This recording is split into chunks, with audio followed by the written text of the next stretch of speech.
আমি কখনো ভাবিনি যে আমার ছোট ভাই আমার ঘরে এসে ঘুমাতে চাইবে। তার বয়স ১৪ বছর এবং যখন সে বলল, আপু, আমি একা ঘুমাতে ভয় পাই, তখন আমি খুবই অবাক হলাম। ছোটবেলা থেকেই আমি তাকে খুব ভালোবাসি এবং সেদিনও তাকে আমার পাশে রাখতে চাইলাম। রাতে আমরা একসঙ্গে ঘুমাতে গেলাম। কিছুক্ষণ পর হঠাৎ আমি অনুভব করলাম যে কেউ বিছানায় নড়াচড়া করছে। আমি চোখ খুলতেই দেখি আমার ভাই আমাকে জড়িয়ে ধরেছে। তারপর ভাইয়া আমাকে, আমার গল্পগুলো তোমরা শুনো কিন্তু সাবস্ক্রাইব করো না। দয়া করে গল্পগুলো ভালো লাগলে ভিডিওটি লাইক, শেয়ার এবং চ্যানেলটি সাবস্ক্রাইব করো প্লিজ। আমি নুসরাত, আমি অনেক সুন্দর দেখতে। আমি একটু স্বাস্থ্যবান, যা আমাকে আরও আকর্ষণীয় করে তুলেছিল।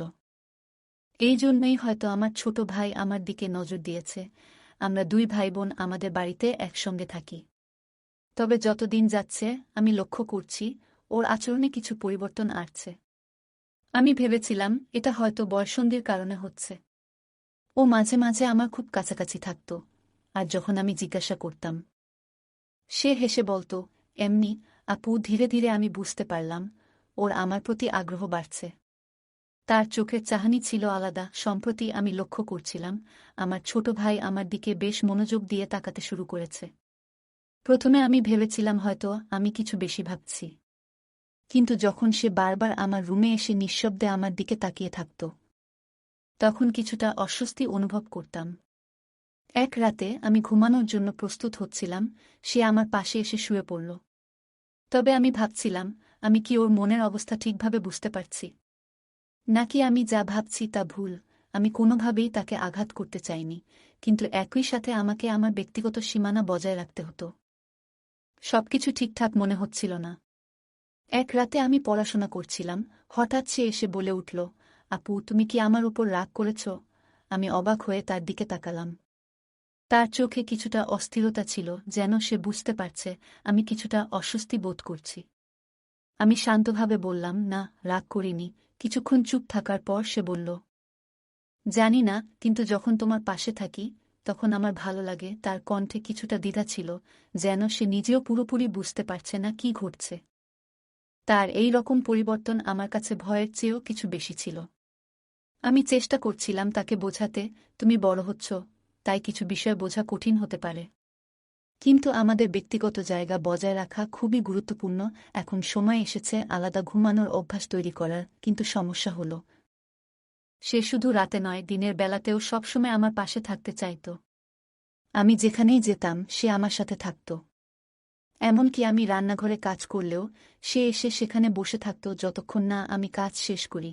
একদিন আমি তাকে বললাম, তুমি বন্ধুদের সাথে সময় কাটাচ্ছ না কেন? দেখছি তুমি স্কুলেও ঠিকমতো যাচ্ছ না। এতে পড়ালেখার অনেক ক্ষতি হচ্ছে এবং এটা তোমার ভবিষ্যতের জন্য ভালো নয়। আমার স্বপ্ন তুমি একদিন একজন ডাক্তার হবে, কিন্তু এভাবে চলতে থাকলে সেটা কঠিন হবে। আমার কথা শুনে সে রেগে গিয়ে বলল, আমি স্কুলে যেতে চাই না, আর বেশি লেকচারও শুনতে চাই না। আমাকে জোর করো না। তার এই প্রতিক্রিয়া দেখে আমি হতবাক হয়ে গেলাম। এই ছেলেটাই ছিল যে সব সময় হাসিখুশি থাকত, বন্ধুদের সাথে খেলাধুলায় মেতে থাকত এবং পড়াশোনায় মনোযোগী ছিল। কিন্তু এখন সে নিজেকে বন্ধুদের থেকে দূরে সরিয়ে নিয়েছে। আর সবচেয়ে অদ্ভুত ব্যাপার হল, সে আমার কাছ থেকেও দূরে যেতে চায় না। আমি যেখানেই যাই সে যেন আমার সঙ্গেই থাকতে চায়। তার রাগান্বিত কথাগুলো আমার মনকে নাড়া দিয়েছিল এবং আমি চিন্তিত হয়ে পড়লাম। সেদিন থেকে আমি আর চুপ থাকতে পারিনি।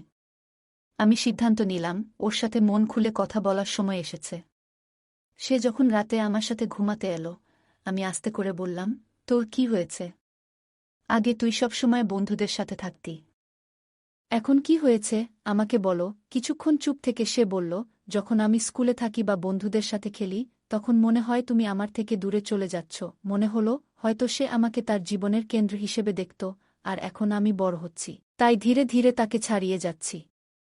মনে হচ্ছিল সে আমাকে অনেক ভালোবাসে, কিন্তু তার আচরণের এই পরিবর্তনগুলো স্বাভাবিক ছিল না। আমি তাকে বোঝানোর চেষ্টা করলাম, আমি তোর সাথে আছি, কিন্তু আমাদের আলাদা থাকার এবং ঘুমানোর অভ্যাস গড়ে তোলা উচিত। আমরা এখন বড় হয়েছি। সে রাজি হতে চাইল না। শুধু রাতে নয়, দিনেও সে সবসময় আমার সাথেই থাকতে চাইত। কিন্তু তার আচরণের পরিবর্তনটা স্বাভাবিক মনে হচ্ছিল না। তার কথাগুলো শোনার পর আমি অবাক হয়ে গেলাম। সে একেবারেই তার পুরনো অভ্যাস, স্বভাব বা রুটিনে ছিল না। মনে হচ্ছিল সে আমার প্রতি গভীর মনোযোগ দিচ্ছে, যেন সে আমাকে ভালোভাবে বুঝতে চাচ্ছে বা আমার কাছ থেকে কিছু চাচ্ছে। তার এই আচরণগুলো আমাকে অস্বস্তিতে ফেলতে শুরু করেছিল। একদিন যখন আমি ঘুমানোর প্রস্তুতি নিচ্ছিলাম, সে হঠাৎ আমার রুমে এসে বলল, দিদি, আমি তোমার সাথে ঘুমাতে চাই। প্রথমে আমি ব্যাপারটিকে স্বাভাবিকভাবে নিয়েছিলাম, কিন্তু ধীরে ধীরে তার আচরণ কিছুটা অদ্ভুত হতে শুরু করল। তার মুখে একটা অস্থিরতা দেখা যাচ্ছিল যা আমাকে ভাবিয়ে তুলল। আমি তাকে জিজ্ঞেস করলাম, তোর কি হয়েছে? সে কিছুটা অদ্ভুতভাবে বলল, দিদি, আমি ঠিক আছি।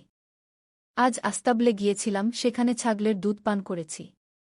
তাই হয়তো এই রকম লাগছে। তার কথায় আমি কিছুটা অবাক হলেও সেটা একসময় মজা করে উড়িয়ে দিলাম। তাকে বুঝিয়ে বললাম, তুই একটু মজা করছিস, তাই না? এই ঘটনাগুলো আমাকে ভাবিয়ে তুলেছিল এবং আমি বুঝতে পারছিলাম যে ওর সাথে আরও খোলামেলা কথা বলার প্রয়োজন আছে। একদিন ছোট ভাইকে জিজ্ঞেস করলাম, বাড়িতে গরুর দুধ থাকার পরেও তুই ছাগলের দুধ কেন খাচ্ছিস? সে মজা করে বলল, বন্ধুদের সাথে মজা করে খেয়েছি। এটা এত বড় ব্যাপার নয় আপু। সে কেমন বন্ধুদের সাথে মেশা শুরু করেছে যে এমন অস্বাভাবিক আচরণ করছে? এখন সে বড় হতে শুরু করেছে, তাই যখন আমি তাকে কোনো ব্যাপারে শাসন করতাম, সে আমার উপর রেগে যেত এবং কথা কাটাকাটি করত।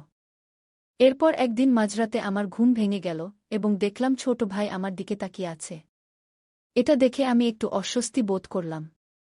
আমি জিজ্ঞেস করলাম, তুই তো বড় হয়ে গেছিস, এখন এসব কেন করছিস? সে রেগে বলল, তাহলে যদি বড় হয়ে যাই, তোমার সমস্যা হবে কেন? তার এই কথা শুনে আমি কিছুটা অবাক হলাম।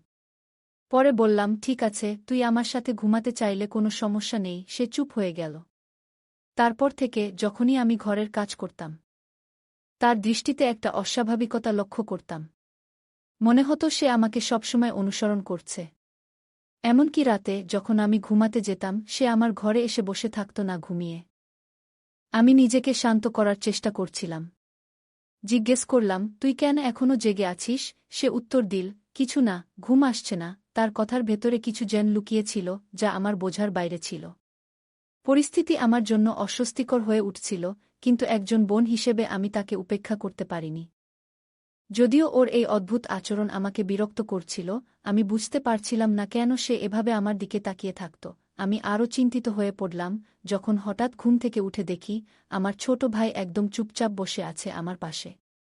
আমি আতঙ্কিত হয়ে পড়লাম, যেন আমার শরীরে কোনো শক্তি নেই। বুকে চাপ অনুভব করতে লাগলাম, কিন্তু কোনো কারণ খুঁজে পাচ্ছিলাম না। কেন সে এভাবে তাকিয়েছিল? সে কি চাইছিল? আমার ঘুম কেড়ে নিয়েছিল এই চিন্তা। দিনের বেলাতেও আমি বিশ্রাম নিতে পারছিলাম না। তারপর একদিন একটা বাস্তবতা আমার সামনে এলো যা আমাকে ভীষণভাবে নাড়া দিয়েছিল। সেই সত্যটা আমাকে এতটাই বিপর্যস্ত করে তুলল যে মনে হলো আমার পৃথিবীটা ভেঙে যাচ্ছে। যে ঘটনাটি ঘটেছিল সেটা ছিল এতটাই অপ্রত্যাশিত যে আমি কখনো ভাবিনি এমন কিছু ঘটতে পারে। ঘটনাটি আমার মনকে এতটাই দুঃখে ভরিয়ে দিল যে আমার নিজের দিকে তাকানোর ইচ্ছা হারিয়ে ফেলেছিলাম। মনে হলো সবকিছু শেষ হয়ে গেছে। সেই রাতে আমি অসুস্থ থাকায় তাড়াতাড়ি ঘুমিয়ে পড়েছিলাম। হঠাৎ অনুভব করলাম কেউ আমার বিছানায় বসে আছে। চোখ খুলে দেখি আমার ভাই সেখানে বসে আছে। কিছু বুঝে ওঠার আগেই সে আমাকে শক্ত করে জড়িয়ে ধরল। আমাদের দুই ভাইবোনের জীবন শুরু থেকেই কঠিন ছিল। ছোটবেলায় আমাদের বাবা-মা খুব অল্প সময়ের মধ্যে আমাদের ছেড়ে চলে যান। আমি তখন মাত্র ১২ বছরের ছিলাম। আর আমার ভাই ছিল আরও ছোট। একদিন বাবা-মা এক আত্মীয়র বাড়িতে গিয়েছিলেন। ফেরার পথে তারা একটি দুর্ঘটনার শিকার হন এবং দুজনেই মারা যান। যখন আমি স্কুলে ছিলাম, প্রিন্সিপাল আমাকে এই খবরটি দিলেন। মনে হলো আমার পুরো পৃথিবী ভেঙে পড়েছে। বাবা-মা চলে যাওয়ার পর আমাদের জীবন সম্পূর্ণ পাল্টে গেল। এই দুর্ঘটনার প্রভাব আমার ভাইয়ের উপর অনেক গভীর ছিল। সে তখন থেকেই ভীষণ কষ্টে দিন কাটাচ্ছিল।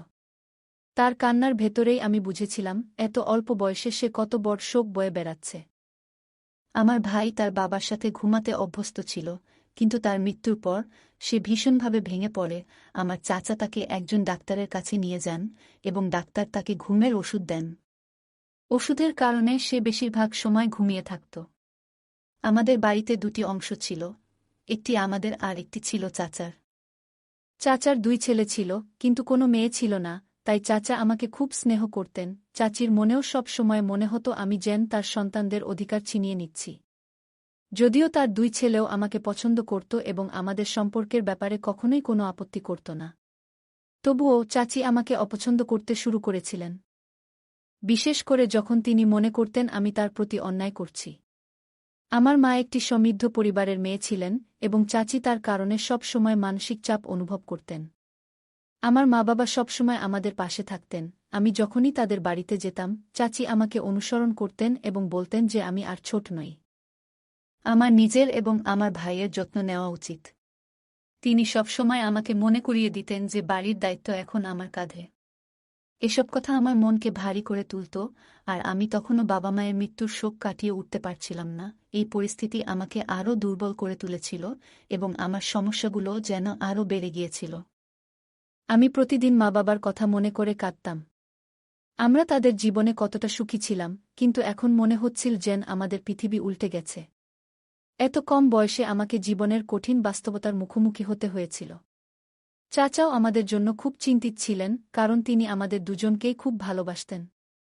কিন্তু চাচির কারণে তিনি আমাদের তেমন সময় দিতে পারতেন না। চাচার নীরবতা এবং চাচির করা আচরণ আমাকে আরও অসহায় করে তুলছিল। একদিন রান্নাঘরে কাজ করার সময় চাচি আমাকে বললেন, এখন নিজেকে সামলাতে শেখো, কেউ তোমার জন্য কিছু করবে না। আমি জানতাম তিনি হয়তো সঠিক বলছেন, কিন্তু আমার মধ্যে তখনও হতাশা আর শূন্যতা কাজ করছিল। আমার ভাইও স্কুলে যাওয়া বন্ধ করে দিয়েছিল, তার আগের সরলতা হারিয়ে যাচ্ছিল, যা আমাকে আরও চিন্তিত করত। সে প্রায়ই আমাকে প্রশ্ন করত, আপু, মা-বাবা কেন চলে গেল? প্রতিবারই এই প্রশ্নে আমি ভেঙে পড়তাম। আমি জানতাম না এর উত্তর কী। আমি নিজেই বুঝতে পারিনি কেন এত কম বয়সে আমাদের এইভাবে একা ফেলে দেওয়া হলো। পরে যখন চাচি জানতে পারলেন আমাদের পরিবারের অবস্থা সম্পর্কে, তখন তিনি আমাকে খুব বকাঝকা করলেন এবং বললেন, চাচা যদি আমার কথা না শোনেন, তাহলে কিছুই ঠিক হবে না। এরপর তিনি রাগ করে তার বাবার বাড়িতে চলে যান। চাচার জন্য সেটা খুব কঠিন সময় ছিল, কারণ তিনি তার স্ত্রীকে খুব ভালোবাসতেন। মায়ের চলে যাওয়া আমাদের দুজনেরই মন খারাপের কারণ হয়ে দাঁড়ায়। শেষ পর্যন্ত চাচার পরামর্শ অনুযায়ী আমরা পুরো বাড়ি ভাগাভাগি করে চাচাকে আরেকটা অংশ দিয়ে দিলাম। আমাদের ভাগের টাকা দিয়ে আমরা নতুন একটা বাড়ি কিনে সেখানে শিফট করলাম। তবে যাওয়ার আগে চাচা এমন কিছু করেছিলেন যা তিনিও জানতেন না, এবং সেটি সম্পূর্ণ করে তিনি অত্যন্ত খুশি হয়েছিলেন। চাচা মারা যাওয়ার পর তিনি আমাদের জন্য এলাকায় একটি বাড়ি কিনে দেন। আমাদের আঙ্কেল প্রায় প্রতিদিন আমাদের খোঁজ খবর নিতেন এবং সব ধরনের প্রয়োজন মেটানোর চেষ্টা করতেন। কিন্তু আন্টির মনোভাব ছিল ভিন্ন, এবং তার স্ত্রীও আমাকে বাড়িতে রাখতে চাননি। আমার ভাইকে আলাদা থাকতে হয়েছিল। আমি তখনই সিদ্ধান্ত নিই, ভাইয়ের দায়িত্ব আমি নিজেই নেব। আমি বাড়িতে থেকেই প্রাইভেট পড়াতে শুরু করি এবং বিএ ডিগ্রি অর্জন করি। এর মাঝে অনেক চাপের মধ্যেও আমি আমার ভাইয়ের দেখাশোনা চালিয়ে যাই। আমার ভাই শৈশবের অনেক কিছু হারিয়ে ফেলেছিল এবং ধীরে ধীরে সে অনেক স্মৃতি ভুলে যাচ্ছিল, যাতে তার মনে কোনো কষ্ট না হয়। তার মায়ের মতো করে বাবার মৃত্যু এবং চাচার দায়িত্বগুলো সে মনে রাখছিল। আমি তার মনে এই বিশ্বাস গেঁথে দিয়েছিলাম যে তার বাবা-মা তাকে ডাক্তার হতে দেখতে চায়। এর ফলে সে পড়াশোনার প্রতি খুবই মনোযোগী হয়ে ওঠে। বাবার পেনশন থাকার কারণে আমাদের আর্থিক অভাব তেমন ছিল না। আমাদের জন্য বাজারে 5টি দোকান কেনা হয়েছিল, যেগুলোর আয় থেকে আমরা আর্থিকভাবে স্থিতিশীল হয়ে যাই। সময়ের সাথে চাচা আমাদের থেকে দূরে সরে যান এবং আমি একাই বাড়ি চালানো শিখে যাই। এতে আমার আর তেমন সমস্যা হয় না, তবে প্রিয়জনদের অভাব অনুভব করতাম। তবুও আমি আমার সমস্ত মনোযোগ আমার ছোট ভাইয়ের উপর দিয়েছিলাম। তবে কিছু সময়ের মধ্যে সে অনেকটাই বদলে যেতে শুরু করে। আগে সে পড়াশোনায় খুব আগ্রহী ছিল, কিন্তু এখন বন্ধুদের সাথে মেলামেশা বন্ধ করে দিয়েছে। আমি জিজ্ঞেস করলে সে আমার সাথে অশ্রদ্ধা করতে শুরু করে। সে বলতো, আমি আমার মতো করে চলব, তুমি হস্তক্ষেপ করো না। আগে সে এমন ছিল না, কিন্তু এখন সে আমার কোনো কথাই শুনছে না। শুধু তাই নয়, রাতে আমার সাথে ঘুমানোর জন্য জেদ ধরতে শুরু করেছে। আমি লক্ষ্য করলাম যে আমার ভাইয়ের আচরণ অস্বাভাবিক। আমি এর কারণ জিজ্ঞাসা করলে সে বলল, আমি ছাগলের দুধ খেয়েছি, যা শুনে আমি হতবাক হয়ে গেলাম। তার অদ্ভুত আচরণ আমাকে বেশ অস্বস্তিতে ফেলেছিল। এরপর এক রাতে ঘটে গেল একটি অপ্রত্যাশিত ঘটনা। আমি ঘুমিয়েছিলাম, হঠাৎ ঘুমের মধ্যে চোখ খুলে দেখি আমার ভাই আমার পাশে বসে আছে। তার এত কাছে উপস্থিতি আমাকে শঙ্কিত করে তোলে। কিছু বলার আগেই সে আমাকে শক্ত করে চেপে ধরল। সে হঠাৎ করে আমাকে আঘাত করে বলল, তুমি মরে গেলে ভালো হতো, মায়ের বাবার সাথে। তোমার জন্য আমাদের এত কিছু সহ্য করতে হয়েছে। তার আচরণ এবং কথাগুলো আমাকে ভীষণভাবে আহত করল। আমি অনেক কষ্টে তাকে সরিয়ে দিয়ে রাগে চিৎকার করে বললাম, তুমি এতটা সাহস পেলে কোথায়? তুমি কি জানো তুমি কি করছো?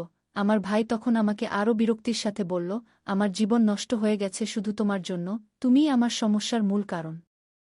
বন্ধুরা পর্যন্ত আমার সাথে মিশতে চায় না, কারণ তোমার কারণে ওদের লজ্জা পেতে হচ্ছে।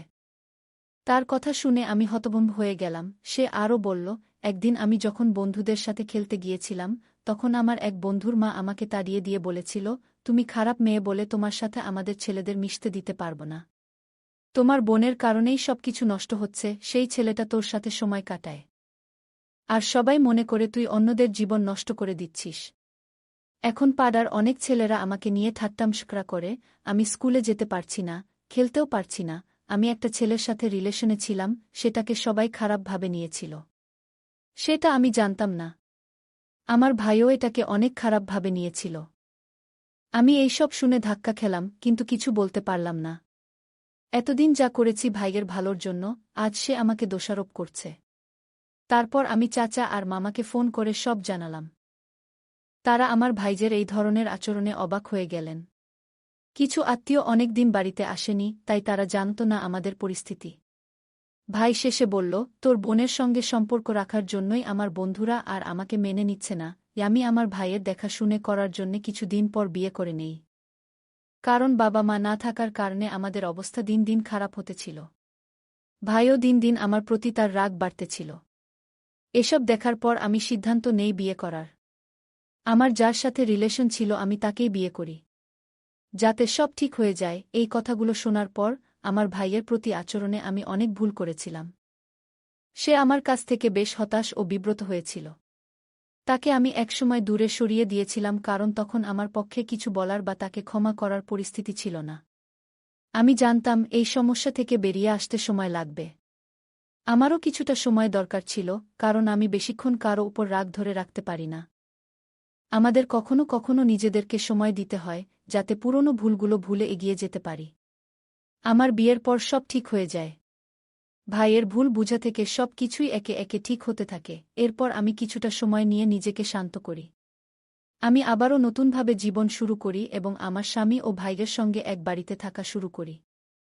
আমাদের চাচা আমার বিয়ের ব্যবস্থা করেছিলেন, আর চাচিও আমাকে খুব স্নেহের সঙ্গে মেনে নিয়েছিলেন। ভাই আবার পড়াশোনায় মনোযোগ দিল, আর আমাদের পরিবারে একে অপরের প্রতি ভালোবাসা ও সম্মান বৃদ্ধি পেল। এভাবেই আমাদের মধ্যে ভুল বোঝাবুঝি দূর হল, আর পরিবারের মধ্যে শান্তি ফিরল। ধীরে ধীরে আমার হৃদয়ের সব রাগ এবং দুঃখ দূর হয়ে গেল। যেকোনো সম্পর্কের মধ্যে সবচেয়ে গুরুত্বপূর্ণ বিষয় হল না জেনে কাউকে দোষারোপ না করা।